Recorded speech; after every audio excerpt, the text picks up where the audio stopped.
श्रीराम समर्थ. जय जय रघुवीर समर्थ. जय सद्गुरू. आज आपण बघणार श्रीमनाथ श्लोकमध्ये 63वा श्लोक. चला तर मग बघूयात. करी कामधेनु पुढे ताक मागे, हरिबोध सांडोनी विवाद लागे.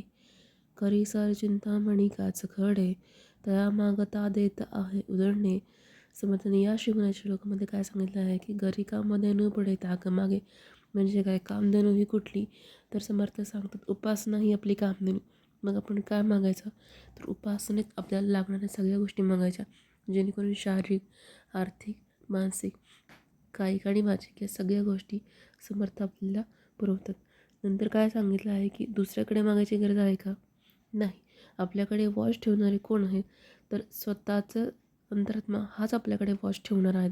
मग आपल्याला कुठल्या कॅमेऱ्याची भीती वाटते का तर नाही. नंतर काय सांगितलं आहे की हरिबोध सांडोनी विवाद लागे.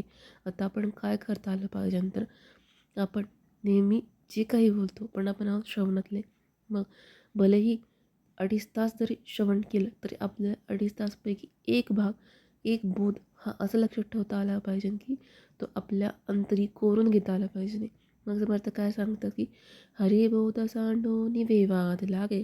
मग एकच हरिबोध असं लक्षात ठेवायचा की आयुष्यभर आपल्याला लक्षात राहिलं पाहिजे. नंतर काय सांगितलं समर्थांनी आपल्याकडे काय उभं राहतो तर वादातून विवाद हा उभा राहतो. मग आपल्याला काय करता आलं पाहिजे की वादातून आपल्याकडे न वाढता आपल्याकडे संवाद उभा राहिला पाहिजे. नंतर काय सांगतात की करी सार चिंतामणी काच खडे.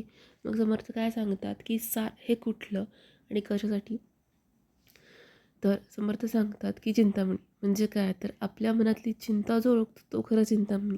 मग समर्थ काय सांगतात करी सार चिंतामणी काच खडे.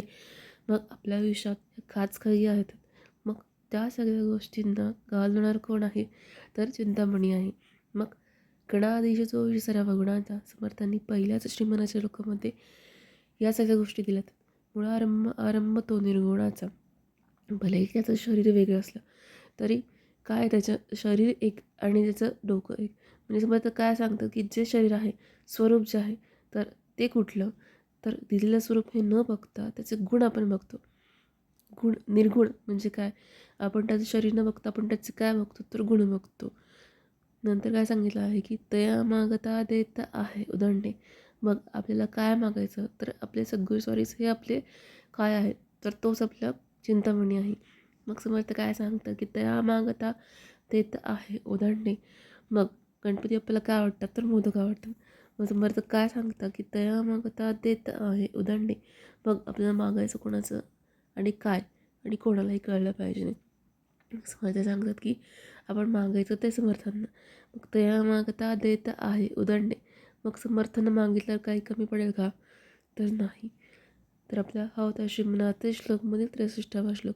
उरलेले श्लोक आपण बघूयात पुढच्या भागात. तोपर्यंत जय जय रघुवीर समर्थ.